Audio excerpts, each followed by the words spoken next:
आज हम बात करने वाले हैं बिहेवियरल थ्योरी की। बिहेवियरल थ्योरी लीडर्स और नॉन लीडर्स के बीच में डिफरेंस क्रिएट करती है। जैसे कि ट्रेड थ्योरी भी क्या कर रही थी, लीडर्स और नॉन लीडर्स के बीच में डिफरेंस क्रिएट कर रही थी on the basis of personal traits. तो ऐसे बिहेवियरल थ्योरी भी करती है।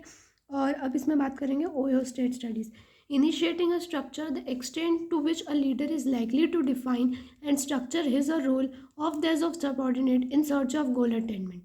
मतलब क्या कर रहा है कि कितने एक्सटेंट तक कितने एक्सटेंट तक कोई लीडर जो होगा डिफाइन करेगा और स्ट्रक्चर करेगा अपना रोल एंड उसके सबऑर्डिनेट का role in the search of goal attainment. What the extent to which a leader is define and structure his और her role and his subordinate roles in the search of goal attainment. एक बार आप इसे repeat करेंगे so that you can remember this more easily. अब basically इसमें क्या आता है, जैसे कि बहुत सारी टास्क होती है तो मेंबर्स का ये काम होता है कि वो एक पर्टिकुलर टास्क को क्या करें, मीट करें। तो members to meet particular task, ये एक आदमी ये एक टास्क करेगा, ये वाला आदमी ये वाला टास्क करेगा, तो ये टास्क अलग अलग आदमी करेंगे। तो member to meet that particular task, फिर एक डेफिनेट स्ट्रक्चर होगा, ऑब्वियसली एक रूल्स एंड रेगुलेशंस, एक पॉलिसीज है, एक पर्टिकुलर डेट है, आपको उस पर डेडलाइन पे उस चीज़ को सबमिट करना है। मान लो कि दो लोगों को कुछ टास्क दी गई है तो वो टास्क एक पर्सन को वो बीटा वर्क करने की टास्क दी है और बी पर्सन को अल्फा वर्क करने की टास्क दी है। तो ये होता है meeting members to meet particular task. फिर उनके बाद उनको कोई डेफिनेट स्ट्रक्चर दिया, भैया इस फॉर्मेट पे आपको काम करना है।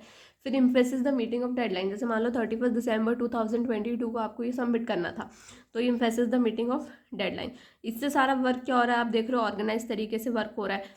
अब नेक्स्ट बात करते हैं कंसिडरेशन में। मान लो एक चिंटू एक लीडर है, कितना एक्सटेंट तक वो जॉब रिलेशन के साथ रिलेशनशिप बना रहा है, जॉब के साथ रिलेशनशिप बना रहा है, वो कंसिडरेशन है कि कितने एक्सटेंट तक वो जॉब रिलेशनशिप बना पा रहा है। वो कैसे कैरेक्टराइज्ड होगी, जैसे mutual trust, respect for subordinate ideas and regard for their feelings. Consideration का मतलब यही होता है कि मान लो कि मैं बहुत ही कंसिडरेबल बॉस हूँ, तो मैं लीडर हूँ, जैसे चिंटू है, तो वो कितने एक्सटेंट तक आपके साथ रिलेट कर पा रहा है, किसी जॉब रिलेशनशिप्स के साथ रिलेट कर रहा है जिसको म्यूचुअल ट्रस्ट हो, उसके सबऑर्डिनेट का वो रिस्पेक्ट करता हो और उसकी फीलिंग्स का रिगार्ड करता हो। जो लीडर्स इन कंसिडरेशन में हाई होते हैं वो एम्प्लॉयज़ को पर्सनल प्रॉब्लम के साथ हेल्प करते हैं। फॉर एग्जांपल आपने बोला कि मुझे 2 दिन की छुट्टी चाहिए because of the reason that is very important and personal to me and for the personal problem I have required the leave for 2 days।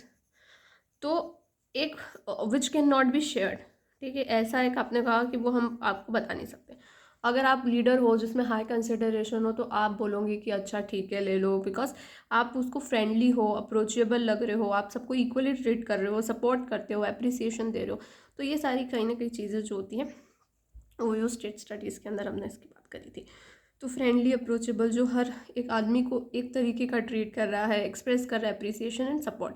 तो अभी तक मैंने आपको बिहेवियरल थ्योरी में सबसे पहले बताई है Ohio State studies. Ohio State studies का डिफिनेशन आपको याद करनी है कि the extent to which it define and structures his और her role and role of his subordinates to the search of the attainment of the goal. You have a proper task to meet them, particular members need to meet the particular task, एक definite structure होगा, meeting emphasis the meeting of the deadline, organized work होगा, consideration ये होगा कि the extent to which a leader is related to a job relationships which is characterized by what, mutual trust, respect and ideas and regards for their feelings. Okay, respect for the subordinates, respect from whom, subordinates, and ideas and regard for the feeling. Leaders which have been having a high in a concentration would read helps employees to solve their personal problems. They would be friendly, approachable, suggestive, appreciative, supporting, and everyone treating equally. ये point भी बहुत ज़रूरी है। Next is university of Michigan studies. ये भी बहुत एक important theory है जो कि बिहेवियरल थ्योरी के अंदर ही आती है। सबसे पहले मैंने बात करी थी ओयो स्टेट स्टडीज़ की, अब हम बात करेंगे यूनिवर्सिटी ऑफ मिचिगन स्टडीज़ की। देखो, बिहेवियरल कैरेक्टरिस्टिक्स को लोकेट करना है जो कि appear to related with performance effectiveness. University states of Michigan studies क्या कर रही है, बिहेवियरल कैरेक्टरिस्टिक्स, क्योंकि हम बिहेवियरल थ्योरी की बात कर रहे हैं तो बिहेवियरल कैरेक्टरिस्टिक्स को लोकेट कर रही है जो कि appear to related with performance effectiveness. to relate the behavioral characteristics that appear to be related with performance effectiveness। Employee और इसमें 2 टाइप की चीज़ें बात होती है। सबसे पहले होता है एम्प्लॉय ओरिएंटेड लीडर और production oriented leader. Employee oriented leader जो है पहली वाली थ्योरी के कंसिडरेशन की तरह है। ये वाला जो मैंने चीज़ बताई थी वो थी इनिशिएटिंग, ठीक है, पहली वाली थ्योरी की कंसिडरेशन की तरह है, मतलब वो बहुत इम्पैथाइज है, आप उससे छुट्टी मांगने गए, उसने आपको दे दी, आपकी इंटरपर्सनल रिलेशनशिप, पर्सनल इंटरेस्ट के बारे में, नीड्स के बारे में, इंडिविजुअल रेफरेंसेस को एक्सेप्ट करके मेंबर्स के बीच में आपको काम करना है। प्रोडक्शन ओरिएंटेड, भैया मुझे तो काम करना है, technical task aspect of the job पे ध्यान देता हूँ, अकम्पलिशिंग ग्रुप टास्क पे ध्यान देता हूँ, तो वो एक इनिशिएटिव की बात हो गई। तो बिहेवियरल कैरेक्टरिस्टिक्स को जो लोकेट करना है और जो कि रिलेटेड है पर्सनल इफेक्टिवनेस के साथ, इसमें आप बात करते हो प्रोडक्शन ओरिएंटेड लीडर, जिसमें आप इनिशिएटिव वाले जैसे कि बात करते हो कि मुझे टेक्निकल और टास्क एस्पेक्ट पे बात करनी है। कंप्लीशिंग ग्रुप टास्क एम्प्लॉय ओरिएंटेड में अगर मैं बात करूँ तो मैं कंसिडरेशन की बात करती हूँ, जिसमें मुझे इंटरपर्सनल रिलेशंस की बात करनी है, पर्सनल इंटरेस्ट की बात करनी है, एम्प्लॉयज़ की नीड्स को सॉल्व करना है, इंडिविजुअल डिफरेंसेस को एक्सेप्ट करना है।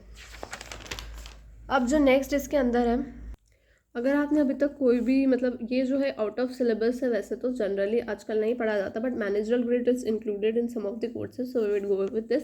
मैनेजरल ग्रिड एक फॉर्मूला है। मैनेजरल ग्रिड जो है दो चीज़ों पे वर्क करता है, इसके दो एक्सेस है। सबसे पहले है concern for people and concern for production.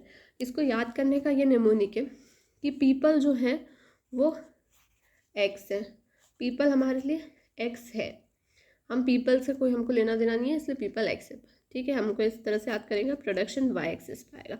अब इसके लिए आप याद करोगे, अब आपको इसको चार्ट याद करना है, उसके बेसिस से आप याद कर सकते हो। सबसे पहले है कंट्री क्लब मैनेजमेंट। पहले कंसर्न ऑफ प्रोडक्शन और concern of people. Country club management में क्या होगा, लोगों का कंसर्न ज़्यादा है, प्रोडक्शन जो है वो कम है, तो वो कंट्री क्लब वाले लोग कैसे होते हैं, अयाश टाइप के, ऐसा समझ लो। तो वो लोगों का कंसर्न इसमें ज़्यादा है और प्रोडक्शन का कंसर्न कम है। फिर एक ऐसे होंगे जिसमें प्रोडक्शन का कंसर्न बहुत ज़्यादा होगा और लोगों का कंसर्न भी बहुत ज़्यादा होगा, तो वो है टीम मैनेजमेंट, ठीक है। जिसमें दोनों का कंसर्न बहुत ज़्यादा है, तो प्रॉपरली सब चीज़ साथ में चल रही है, लोगों के साथ ध्यान दिया जा रहा है, काम भी हो रहा है, तो वो है टीम मैनेजमेंट। बीच का रास्ता मिडिल रोड ऑफ मैनेजमेंट। फिर इम्प्रोवाइज मैनेजमेंट, जो कुछ भी सही से नहीं चल रहा है, ना लोग सही से है कंसर्न चल रहा है, ना प्रोडक्टिविटी सही से है, तो वो है इम्प्रोवाइज मैनेजमेंट। फिर उसके बाद है अथॉरिटी ओबीडियंस, जिसमें प्रोडक्शन की बात हो रही है, जो हिटलर की बात होती थी कि हिटलर से भैया लोगों से काम करवाना चाहता है, तो अथॉरिटी ओबीडियंस स्ट्रक्चर की हमने यहाँ पे बात करी है, ठीक है। तो ऊपर की तरफ आप लिखोगे कंट्री क्लब, फिर बीच का रास्ता यानी मिडिल मैन, फिर इधर लिखेंगे टीम मैनेजमेंट, इधर इम्प्रोवाइज मैनेजमेंट और इधर अथॉरिटी ओबीडियंस। इसके लिए हमने एक और नेमोनिक अभी बताया है।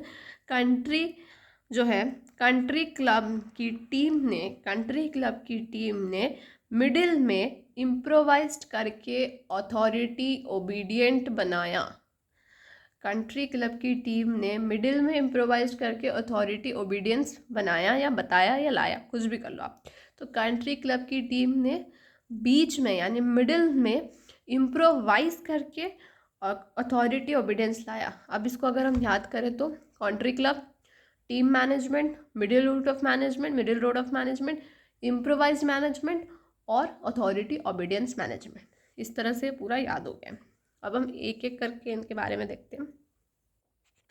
अब हम बात करें country club management. Country club management यानी thoughtful attention to the need of people for satisfying relationships leads to comfortable, friendly and organizational atmosphere and work tempo.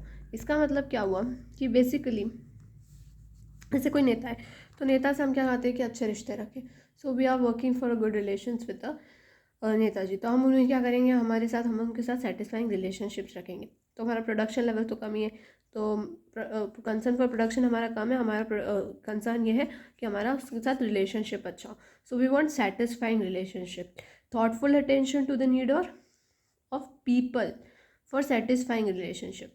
हाँ, हमारा चीज़ है सेटिस्फाइंग रिलेशनशिप्स। वो क्या होता है, वो लीड हो जाता है कि कंफर्टेबल, फ्रेंडली, ऑर्गेनाइजेशनल एटमॉस्फेयर जो एंड वर्क टेम्पो। ये समझ में आ गया कंट्री क्लब मैनेजमेंट। फिर है middle of road of management यानी कि बीच का रास्ता, जब हम दोनों चीज़ कर रहे हैं, प्रोडक्शन भी अच्छा कर रहे हैं और पीपल के बारे में भी कर रहे हैं। So adequate actual organizational performance. सही ऑर्गेनाइजेशनल परफॉर्मेंस कब आएगा, through balancing the necessity to get out the work with maintaining morale of the people at satisfactory level. अब ऑर्गेनाइजेशनल परफॉर्मेंस कब अच्छा होता है, when is an organizational performance very good, through maintaining the balance, the necessity to get out the work और लोगों के moral के बीच में जब हम बैलेंस स्ट्राइक आउट करते हैं तब आपका एडिक्वेट ऑर्गेनाइजेशनल परफॉर्मेंस आता है। इम्प्रोवाइज मैनेजमेंट यानी कि बहुत ही कम एफर्ट्स कर रहे हैं हम वर्क के लिए और is appropriate to sustain organizational membership, और ये जो ऑर्गेनाइजेशन की बस हमको मेंबरशिप मिली हुई है उसके सस्टेन करने के लिए जितना एडिक्वेट वर्क है बस उतना ही कर रहे हैं। तो exertion of minimum efforts to get work done is appropriate to sustain in organizational membership. Authority obedient, काम इस तरह से ह्यूमन इंटरफेरेंस बहुत कम हो, ठीक है। Efficiency in operation results from arranging work conditions of work in such a way that the human elements interfere with minimum degree. आप ऑपरेशंस में एफिशिएंसी कैसे ला सकते हो? एफिशिएंसी ऑपरेशंस में जैसे आ सकती है कि आप वर्क को अरेंज कर दो कि ये ऐसे टास्क करते हैं और ह्यूमन एलिमेंट का इंटरफेयर उसमें मिनिमम कर दो, काम इस तरह से कि ह्यूमन इंटरफेरेंस बहुत कम हो। So efficiency in operations would result from arranging the work conditions in a such a way that the human elements interfere with minimum degree. तो यह है मैनेजरल ग्रिड। तो मैनेजरल ग्रिड में हमने अभी देखा कि अब कंसर्न फॉर पीपल जो होता है वो एक्स पे आता है। तो हमने देखा कि कंसर्न फॉर पीपल जो है हमारे एक्स डिग्री पे आता है और कंसर्न फॉर प्रोडक्शन हमारा वाई डिग्री पे आता है। अगर हम इसका चार्ट बनाए तो यहाँ पे आएगा कंट्री क्लब मैनेजमेंट और फिर हम यहाँ पे आएगा टीम मैनेजमेंट, फिर ये मिडिल रोड ऑफ मैनेजमेंट, फिर इम्प्रोवाइज्ड मैनेजमेंट और इस वाले जब टास्क में आएगा तो अथॉरिटी ओबीडियंस। जब हम कंट्री क्लब की मैनेजमेंट की बात कर रहे हैं तो हम इस तरह के थॉट्स ला रहे हैं और that is thoughtful attention to the needs of the people. Thoughtful attention किसके लिए है? To the needs of the people, satisfying relationships which leads to your comfortable friendly organization atmosphere and work tempo. फिर उसके बाद हम team management की बात करते हैं। जब आप इफेक्टिव ऑर्गेनाइजेशनल परफॉर्मेंस चाहते हैं तो there must be a balance between both morale of the employee as well as the work related to it, ठीक है। Morale balance the necessity to get out the work with the morale of the people at satisfactory level. फिर हम improvise management की अगर बात करते हैं तो हम सबसे कम एफर्ट डाल रहे हैं। Exertion of minimum effort just to sustain in the is exertion of minimum effort to get required work done is appropriate to just sustain in the organizational membership. Next is authority obedience. Authority obedience में हम क्या कर रहे हैं? Authority obedience में हम ये कर रहे हैं, ये टीम मैनेजमेंट नहीं था, सॉरी, ये मिडिल रोड ऑफ मैनेजमेंट था जिसमें हम बीच का रास्ता की मैं बात कर रही थी। फिर अथॉरिटी ओबीडियंसेस, आपके ऑपरेशंस में एफिशिएंसी कम आती है जब आपका ह्यूमन इंटरफेरेंस बहुत कम हो। So operations increase the efficiency of the operations by organizing the work conditions of work in such a way that the human interference is minimum degree. Now next we talk about team management.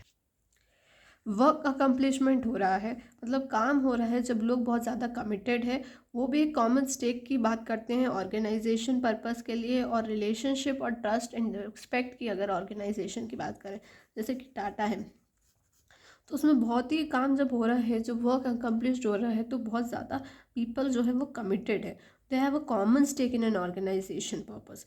This leads to what? Relationships of trust and respect.